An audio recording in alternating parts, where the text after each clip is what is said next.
I was standing at the door with my suitcase, ready to fly with my daughter on vacation, when I received a message. You are not coming to Europe with us. My husband prefers this vacation to be a family vacation. They took only my father-in-law and mother-in-law with them and left me behind. This is after I paid for their new house, so I canceled all the payments and sold it. You won't believe what happened when they came home. Before we continue, please subscribe to the channel and let us know where you are listening in the comments. I was folding my favorite travel shirt when my phone buzzed against the nightstand. The blue cotton felt soft between my fingers as I smoothed out the wrinkles, thinking about wearing it to dinner in that little bistro Lindsay had found near the Louvre. My suitcase lay open on the bed like a promise, half filled with carefully chosen clothes for our European adventure. The weather app showed sunny skies in Paris, perfect for the walking tours I'd printed out and tucked into my carry-on. I'd been humming an old Frank Sinatra tune while deciding between my brown leather shoes and the comfortable walking sneakers. The tickets to Charles de Gaulle sat on my nightstand next to my passport, both documents crisp and ready. 6 hours until departure. My heart carried that familiar flutter of pre-travel excitement, mixed with nervous energy. The phone buzzed again. Lindsay's name appeared on the screen. I set down the shirt and picked up my phone, expecting last-minute flight details or a reminder about meeting at the airport. Instead, I found words that made my blood freeze. You're not coming with us to Europe. My husband thinks it's better if this vacation stays family only. I read it once, then twice, then a third time, my thumb hovering over the screen like it might change the message if I waited long enough. The sweater I'd been about to fold remained suspended in my hands as my mind struggled to process what I was seeing. Family only. The phrase repeated itself in my head like a broken record. I was her father. I had planned this trip. I had bought the tickets, researched the restaurants, mapped out the itinerary during countless late-night planning sessions. What did family only mean when you were talking to your own father? I sat down heavily on the edge of the bed, the suitcase still gaping open beside me. My hands trembled slightly as I typed back the only response I could manage. Okay. The weight of disappointment settled into my chest like a stone. I looked around my bedroom, seeing everything I'd prepared for a trip that would never happen. The travel-sized toiletries lined up on my dresser. The guidebooks with yellow sticky notes marking places we'd planned to visit. The new camera I'd bought specifically for this vacation, still in its box. I closed the suitcase with deliberate, careful movements. Each click of the latches sounded final in the quiet room. Then I called the airline, listening to hold music while I waited to cancel my ticket. The customer service representative was sympathetic but efficient. I'm sorry to hear about your change of plans, Mr. Owens, she said, and I wondered if she could hear the disappointment in my voice. Afterward, I sat in my living room staring at the travel brochures scattered across my coffee table. The house felt emptier than usual, quieter in a way that made my ears ring. Outside, Mrs. Peterson's dog barked at something in the distance, the sound sharp and insistent in the suburban stillness. I picked up one of the brochures, a glossy pamphlet about Roman architecture, and set it aside on the end table. The gesture felt small and meaningless, but it was all I could manage in that moment of understanding that I had been carefully, deliberately left behind. Evening arrived with the same quiet emptiness that had filled my house all day. I'd moved through the hours like a ghost, leaving my dinner dishes in the sink instead of washing them immediately like I always did. The packed suitcase still sat by my bedroom door, a constant reminder of plans that would never unfold. The television murmured from the living room, some evening news program I wasn't really watching. I kept checking my phone for no particular reason, scrolling through nothing, restless energy making my fingers twitch against the screen. Maybe Facebook would provide some distraction from the hollow feeling in my chest. I scrolled past Mrs. Johnson's cat photos, recipe shares from my book club, political posts I didn't want to read. The familiar blue glow of the screen was oddly comforting in the growing darkness of my living room. Then I saw it, Todd's parents standing in front of the Eiffel Tower, both of them grinning at the camera with that satisfied look of tourists who'd found the perfect photo opportunity. The caption read, "Beginning of the best family vacation ever." The timestamp showed it was posted 2 hours ago. My thumb froze above the screen. Maybe they'd taken a separate trip. Maybe this was an old photo they'd just decided to share. My heart began beating faster as I clicked on the profile to see more photos. There it was. Same location, same time, but this photo included 4 people. Todd's parents, Todd and Lindsay, all of them clustered together in front of a Parisian cafe, wine glasses on the table behind them. Lindsay's caption made my stomach drop. So grateful for family time in the city of light. I counted the faces in the photo with trembling fingers. 1, 2, 3, 4. The word family burned in my mind like a brand. I set the phone down on the coffee table, its screen still glowing with their happy faces. I stood up and paced to the kitchen window, looking out at my neighbor's house where warm lights spilled from the windows, families together for the evening. The betrayal hit me in waves, each one stronger than the last. I picked up the phone again, hoping I'd misunderstood somehow, hoping the photos would tell a different story. But they were still there. Timestamp still fresh, their smile still bright and carefree. The 4 of them together in the city I'd dreamed of visiting, spending the vacation I'd planned, using the itinerary I'd researched. I walked back to the kitchen window and saw my own reflection staring back at me, ghostly and hollow-eyed. Behind my reflection, the phone screen showed their group photo, their happiness overlaid with my solitary image in the glass. The contrast was stark and painful, a visual reminder of exactly where I stood in their definition of family. I'd barely slept, tossing and turning while images of their vacation photos played behind my closed eyelids. Morning came with gray light filtering through my bedroom curtains, and I knew I needed answers. I couldn't let this stand without understanding why. My coffee mug shook slightly in my hands as I sat at the kitchen table, rehearsing what I would say to Lindsay. The time difference meant it was afternoon in Paris, perfect for a call. I took a deep breath and dialed her number, listening to the expensive-sounding international ringtone. 3 rings, 4 rings, then her voice, bright and cheerful. "Hi, Dad." I could hear background noise, Todd's voice, street sounds, the bustling atmosphere of a European city. "I need to understand something," I said without preamble. "What's that?" She sounded distracted, probably looking at some monument or shop window. "I saw the photos on Facebook. Todd's parents are there with you." There was a pause, a long one. Then her voice changed, becoming defensive. "Dad, we can explain—" "You said it was family only. What am I then?" Her tone shifted colder now. "Look, Todd said you can be overwhelming. He didn't want his vacation ruined." The word overwhelming hit me like a physical blow. Ruined? I planned this trip. I bought the tickets. And Todd's parents paid for their own. They don't expect us to take care of them constantly. Constantly. The word hung in the air between us like an accusation. "I supported you both when—" "That was your choice," she interrupted. "We never asked for a guilt trip."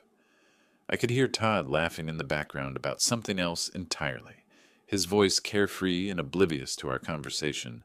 The sound made my jaw clench. "Honestly, Dad," Lindsay continued, her voice hardening with each word, "Todd was right. You're too needy." The phone felt heavy in my hand. "I understand." "Good. We'll talk when we get back." "Understood." I hung up without saying goodbye. I set the phone down with deliberate care, the word needy echoing in my mind like a curse. I walked to my office, drawn by some instinct I couldn't name. The walls were covered with family photos. Me teaching Lindsay to ride a bike, her graduation from college, her wedding day where I'd walked her down the aisle with tears of pride in my eyes. My hands slowly clenched into fists as I stared at these images of a relationship I'd apparently misunderstood completely. In one photo, I was holding baby Lindsay, both of us smiling at the camera. My reflection in the glass showed an older man, harder now, with something cold growing behind his eyes. I reached out and straightened the photo frame with careful, precise movements. The small action felt significant somehow, like I was adjusting more than just a crooked picture. I remained in my office after the call, surrounded by the evidence of what I'd thought was love, but was apparently just usefulness. Each photo on the wall told a story I was only now beginning to understand properly. The wedding photo where I walked Lindsay down the aisle. I'd paid $30,000 for that day, every detail perfect because I wanted her to be happy. The college graduation picture. I'd covered her student loans when Todd couldn't find work after his own graduation. The house hunting photos scattered across my desk. I'd co-signed their mortgage when the banks wouldn't approve them on their own. Christmas photos showed expensive gifts under trees I'd bought. Birthdays where my presents were opened last, almost as an afterthought. Each memory added weight to my chest, a growing pressure that made it hard to breathe. I opened my desk drawer and pulled out bank statements and receipts I'd kept from habit. The down payment for their house, $80,000 from my retirement fund, money I'd saved for my own future, car payments I'd taken over when Todd lost his first job, credit card bills I'd paid when they couldn't make ends meet, the vacation fund I'd been building for years, money that had bought their tickets to Europe. But it wasn't just the money. I remembered canceled plans, sacrifices I'd made that went deeper than dollars. The fishing trip with old friends I'd canceled because Lindsay needed babysitting. The woman from my book club who'd asked me to dinner. I'd said no because Lindsay needed help moving. My own travel dreams postponed again and again while I supported theirs. Sunday dinners where Todd barely acknowledged my presence. Holiday gatherings where I felt like an outsider in conversations. The subtle ways he'd made me feel unwelcome in their lives, while simultaneously accepting my financial support. The pattern was so clear now, I couldn't believe I'd missed it. My hands shook as I stacked the photos face down, unable to look at them anymore. The word needy played on repeat in my mind, like a broken record. Suddenly, with startling clarity, I understood the difference between being loved and being useful. They'd never asked me to join their lives. They'd asked me to fund them. I stood up so fast my chair rolled backward and hit the wall. In the mirror above my desk, I saw someone who'd been taken advantage of for years, someone who'd confused generosity with love and received manipulation in return. The reflection showed a man who'd been patient and giving and trusting, and had been repaid with betrayal and dismissal. I opened my laptop and stared at my bank account dashboard, the cursor hovering over the authorized users section where both Lindsay and Todd had access to my accounts. My finger trembled above the trackpad, one click away from changing everything, but I closed the laptop without clicking. The action suspended, tension building like a storm gathering strength. Some decisions required more than impulse. Some decisions required planning. I sat in the heavy silence of my office. The laptop closed before me like a door I wasn't ready to open yet. The weight of years of manipulation pressed down on my shoulders, and I found myself staring at the family photos I'd turned face down. The quiet house seemed to hold its breath around me. Then my phone cut through the silence with that familiar ping of my banking app. I almost ignored it, expecting another routine spam notification about credit monitoring or promotional offers. But something made me pick it up, maybe just the need for any distraction from the dark thoughts circling in my mind. The screen showed account alert transaction processed. I opened the banking app with my fingerprint, half expecting to see my monthly utility bill or grocery store charge. Instead, the transaction details loaded like a punch to the gut. 7:45 Laos, Le Bernardin Restaurant, Paris, France. The timestamp showed 2 hours ago, right around their lunchtime in Paris. My mind connected the dots with painful clarity. Lindsay had used my authorized user card. I'd given her emergency access years ago when she was struggling to build credit, back when I thought I was helping her become financially independent. The irony burned in my chest. They'd excluded me from their family vacation, but were using my money to pay for their fancy Parisian meals. I scrolled through recent transactions with growing disbelief. Hotel charges, shopping boutiques, tourist attractions, all on my card. All while Todd's parents supposedly paid their own way and didn't expect us to take care of them constantly. I stood up, pacing around my office with the phone clutched in my hand. Every family photo on the wall looked different now, like evidence in a case I was finally beginning to understand. The phrase, "This is my chance," formed in my mind, clear and certain. I opened the card management section of the app, navigating to authorized users. Lindsay's name sat there in black digital letters, representing years of financial access I'd granted out of love and received manipulation in return. Another notification pinged on my screen. 85 bons et jours at Boutique Chic, Paris. She was shopping while I sat alone in my house, processing their betrayal. That decided it for me. My finger hovered over the remove user button for just a moment. Years of being the supportive father warred with the growing certainty that support and exploitation were different things. The confirmation screen appeared. Are you sure? This action cannot be undone. I selected Yes, remove immediately. The screen confirmed. Authorized user access revoked. I felt my first taste of real control in years, a sensation both foreign and satisfying. I set the phone down on my desk with deliberate care, looking at my reflection in the dark computer screen. For the first time in days, a small smile crossed my face. I walked to my kitchen to make coffee, my movements more purposeful than they'd been since receiving that first devastating text. The coffee maker gurgled to life, and through my window I could hear my neighbor's lawnmower starting up. Ordinary life continuing while my quiet revolution began. The next morning found me at my kitchen table, actually enjoying my coffee for the first time in days. The morning paper lay spread before me, and I was reading about local high school graduations when my phone rang with aggressive persistence. The international number was one I recognized, and I checked the time. 9 a.m. here, which meant 4 p.m. in Paris. I let it ring twice before answering, no longer eager to please or worried about missing their call. Good morning to you too, Lindsay, I said, hearing her sharp intake of breath on the other end. Dad, what did you do to the card? Her voice was immediately demanding. No pleasantries or concern for how I was doing. I removed your access to my account. Don't give me that. I tried to pay for lunch, and it was declined. In front of Todd's parents. The shrillness in her voice could have cut glass. The waiter had to come back 3 times. It was humiliating. That must have been embarrassing, I replied, taking another sip of my coffee. Embarrassing? It was mortifying. You can't do that. I need that card. For what? I thought you didn't need me taking care of you constantly. That's completely different. Her voice was getting higher with each word. Is it? There was a pause, and I could hear muffled conversation in the background, before she came back with venom in her voice. You fix this right now, or there will be consequences. What kind of consequences? Todd and I have been talking. When we get back, we're looking into care facilities. My coffee cup paused halfway to my lips. Care facilities? You're getting older, Dad. You obviously can't handle your finances responsibly. The cruelty in her tone was breathtaking. We'll sell your house to pay for it. You don't need all that space anyway. I heard Todd's voice in the background. Tell him it's for his own good. Todd says it's for your own good. I sat in long silence, processing these threats. They wanted to institutionalize me and sell my home because I'd stopped funding their vacation spending. The audacity was staggering. Dad, are you listening?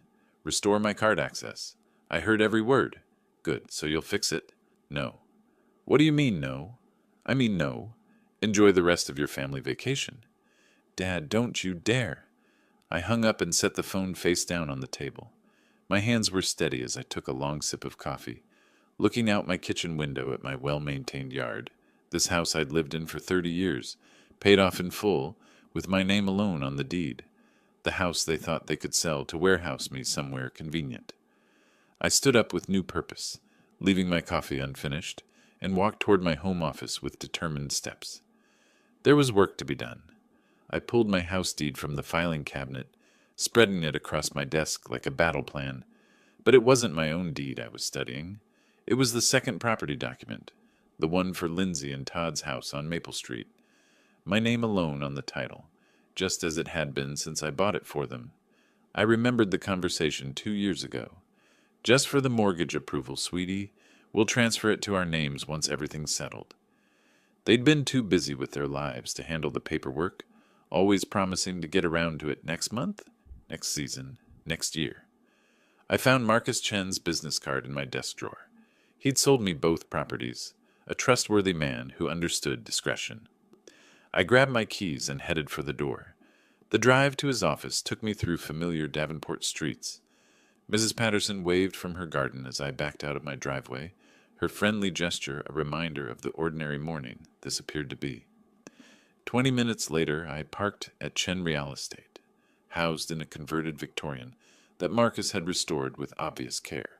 Marcus looked up from his computer as I entered, surprise and pleasure crossing his features.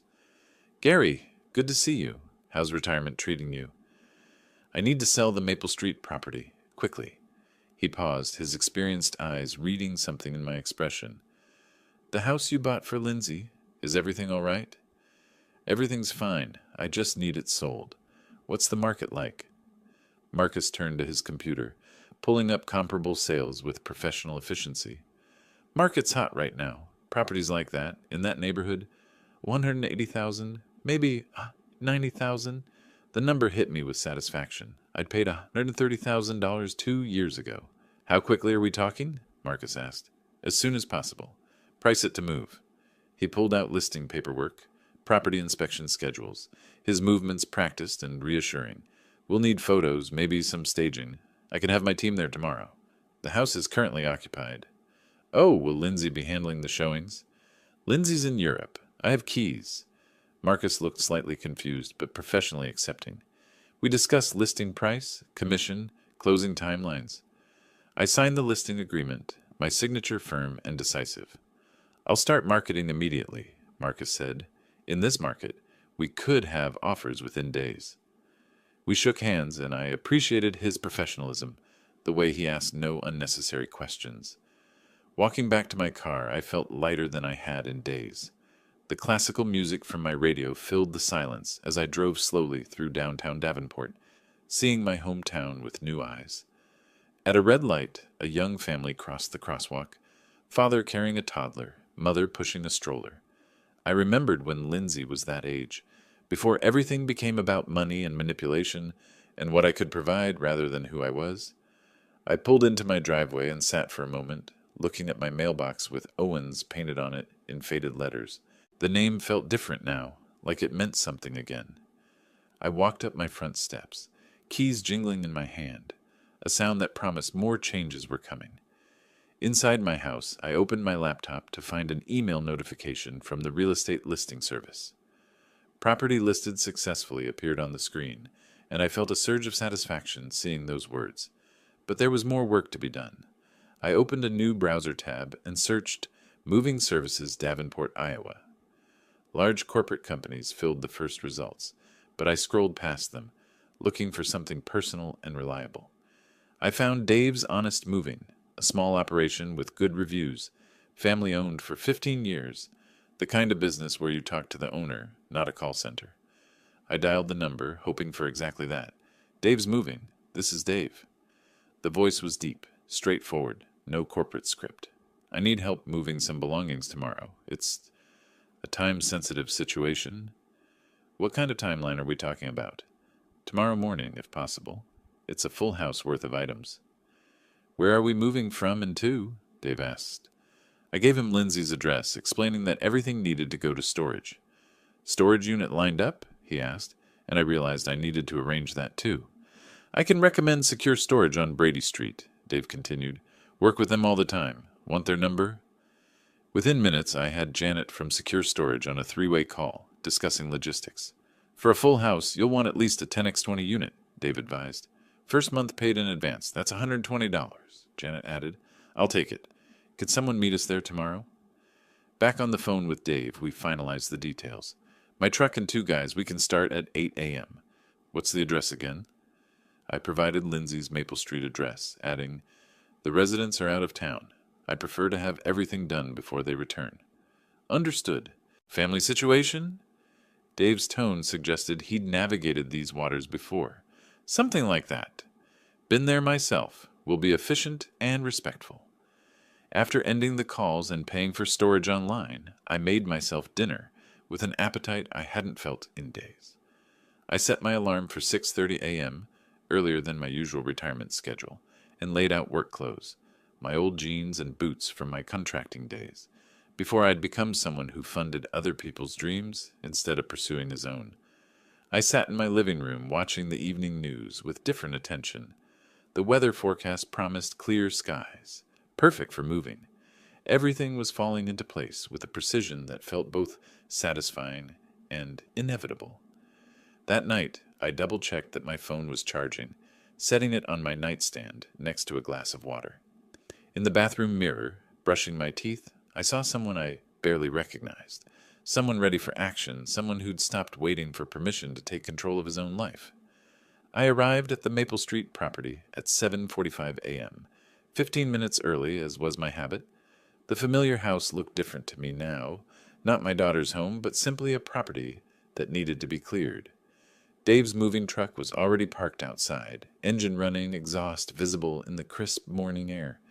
Dave emerged from the cab as I pulled up, a sturdy man in his 50s with the practical demeanor of someone who'd handled countless family situations without judgment. His two crew members, younger guys in matching company shirts, were already unloading equipment with efficient movements. "Mr. Owens?" Dave extended a work-roughened hand. "Ready to get started?" I unlocked the front door with my spare key, the house silent and empty in a way that felt appropriate. We walked through room by room, Dave assessing furniture and personal items with a professional eye.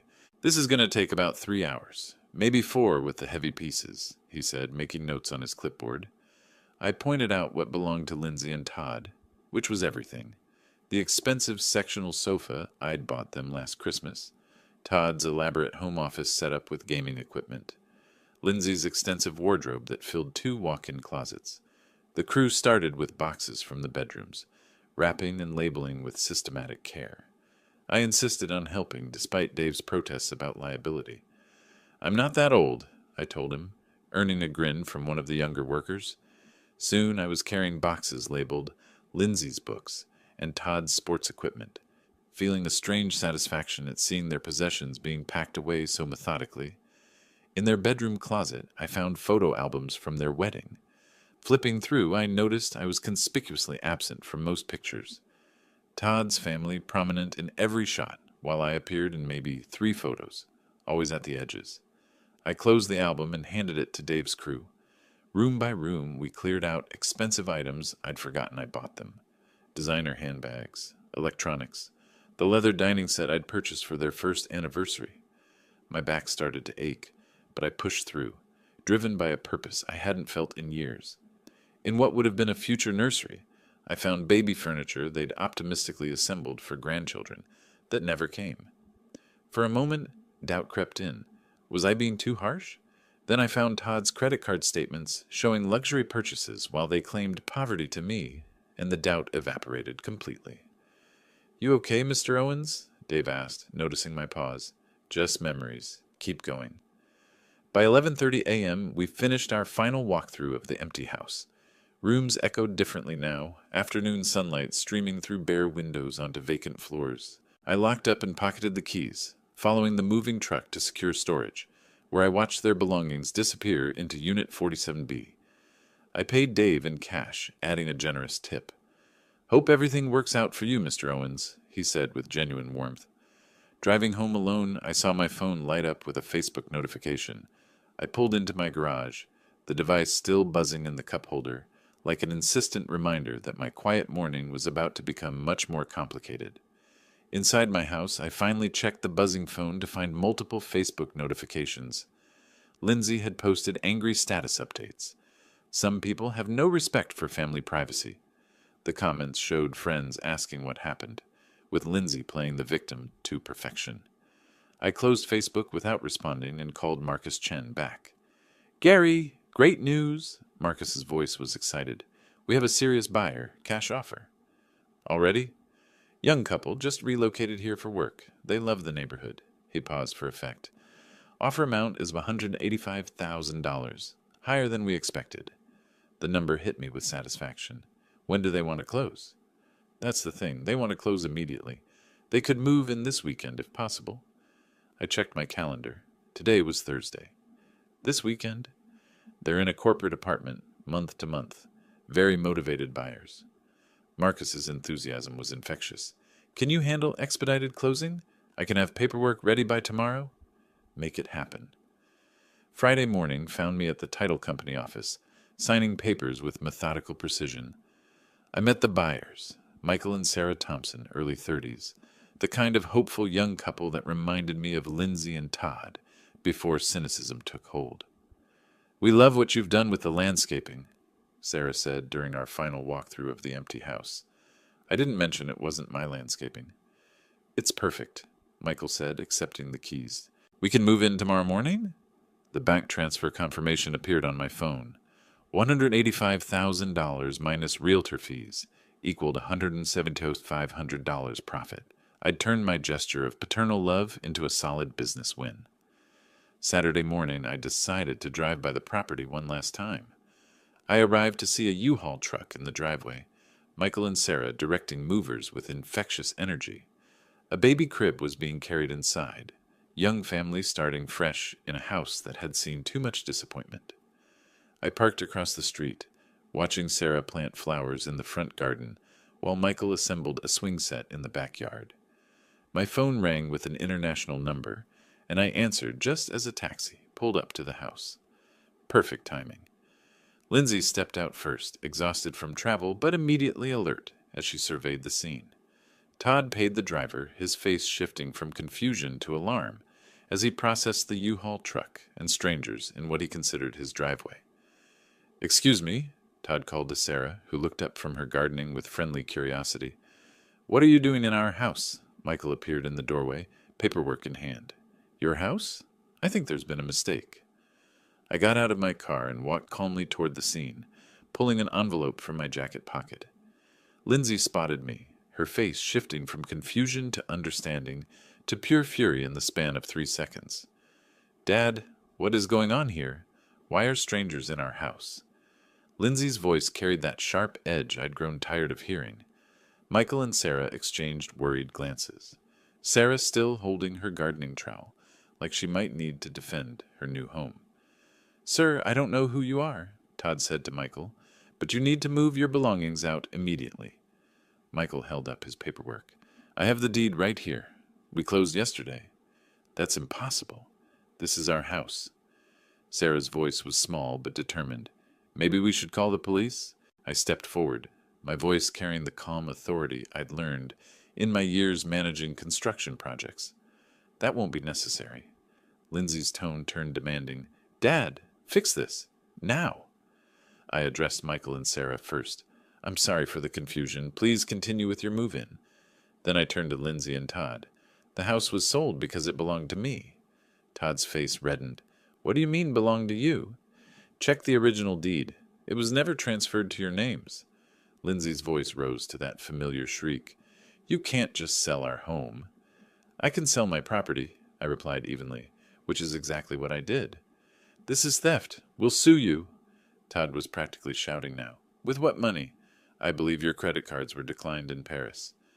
Michael whispered something to Sarah, who nodded and started toward their front door now.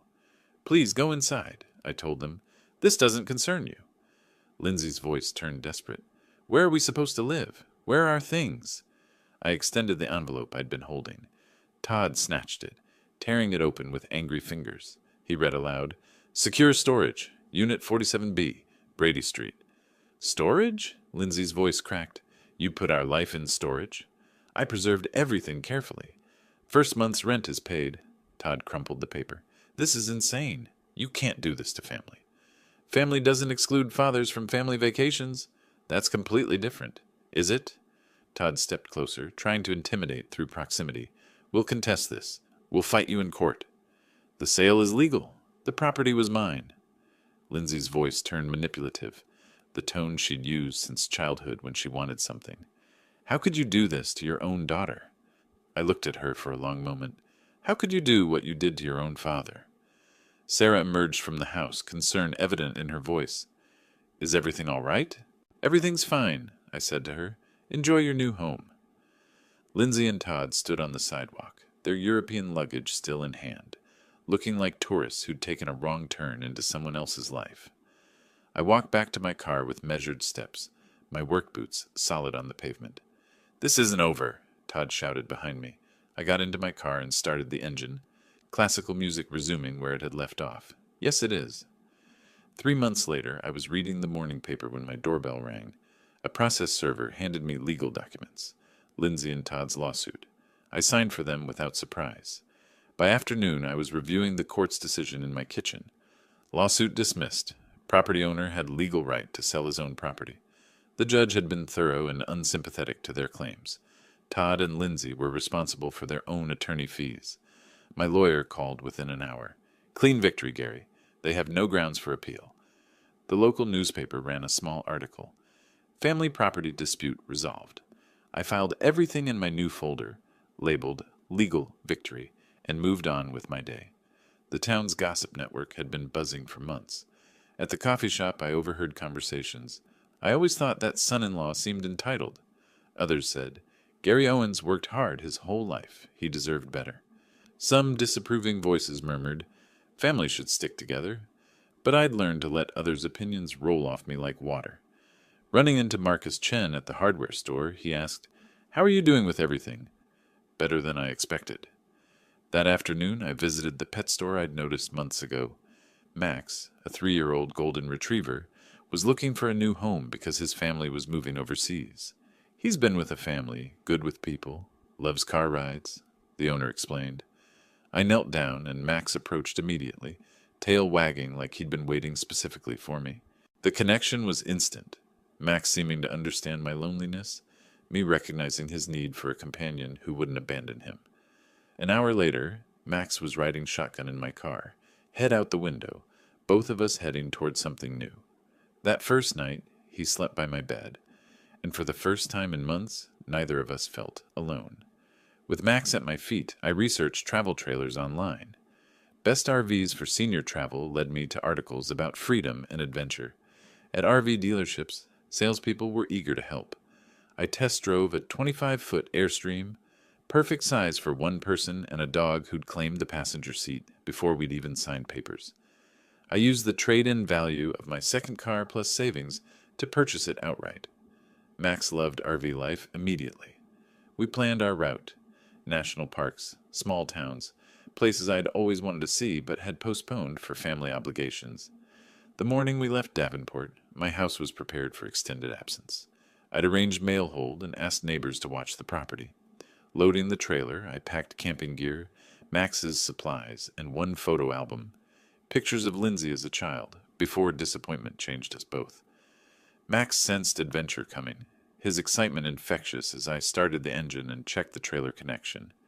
We drove through Davenport one last time, past familiar places that looked smaller now. Passing Maple Street, I saw Michael and Sarah's children playing in the yard, the house finally filled with the joy it was meant to hold. The highway sign read, Colorado, 500 miles.